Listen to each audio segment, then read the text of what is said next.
መሐመድ በታሪኩም የሚቃወሙት ሰዎች ሲያስገድድ ነው። ጌታ ኢየሱስ ክርስቶስ ግን ለሚቃወሙት ሰዎች እንኳን ሩሩ ለሚሆኑት ለእነሱ የኢራኑ መሪ ኢማም አያቶላ መገደላቸውን ተከትሎ ክርስቲያን ወገኖቻችን በተለይም ፕሮቴስታንት ወገኖቻችን በየሶሻል ሚዲያው ደስታቸውን እየገለጡ ነው። የአሜሪካ የክርስቲያን መንግስት እስላማዊ የኢራን መንግስትን አሸነፈ እያሉ ነው። በነገራችን ላይ ትራምፕ በወንጌል ኢራንን አሸነፈ እያሉ ነው። ምክንያቱም ካሁን በፊት ታዋቂ የፕሮቴስታንት ዘማሪ ሆኖችው ሶፊያ ሽባባው አሜሪካ የተመሰረተችው በወንጌል ነው ብላለች። ምክንያቱም አሜሪካ አሁን ላይ አሜሪካ የምትባለዋን ሀገር የመሰረቷት ምዕራባውያን ፕሮቴስታንቶችና ካቶሊኮች ናቸው። 100 ሚሊዮን የሚጠጉ ኢንዶጂኒየስ ቀይ ህንዶችን በመግደል የመሰረቱት ማለት ነው።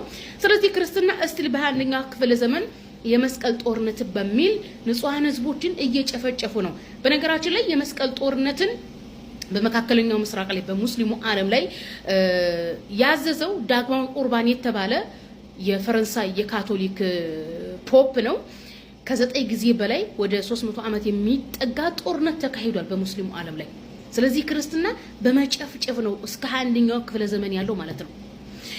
ክርስትናው ዓለም በፕሮቴስታንትም በሉት ኦርቶዶክስም በሉት ይመጣና ክርስትናን ለመስበክ በቃ ጻድቅ ያጫውተዋል። እኛን ገዳይ ናችሁ በሰፊነት ተስፋፋችሁት ይሉናል። ነገር ግን በ21ኛው ክፍለ ዘመን የሰለጠነ ዘመን ነው ራሱ ተብሎ በዚህ ሰዓት የክርስቲያን ወረራ አለ። እኔ በጣም የሚያስቀኝ ክርስቲያን ወገኖቻችን እርስ በራሳቸው ነው የሚጋጩት።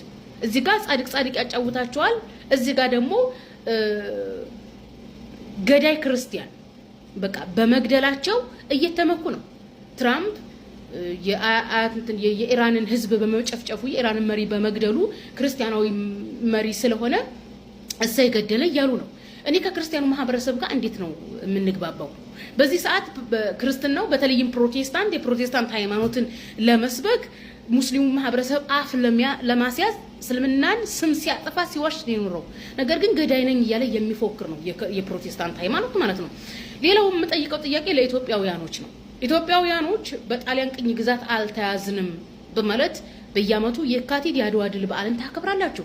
ኢትዮጵያውያኖች የራሳችን ባህል የራሳችን ቋንቋና ሃይማኖት አለን።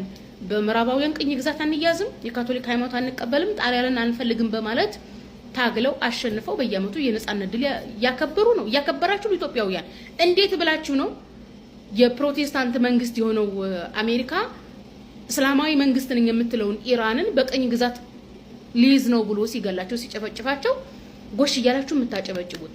ኢራን የፈለገ ሃይማኖት ብትከተል የፈለገ ህግና ስርዓት ቢኖራት የፈለገ ቋንቋና ባህል ቢኖራት በራሱ ሀገር የፈለገችው ማድረግ ትችላለች።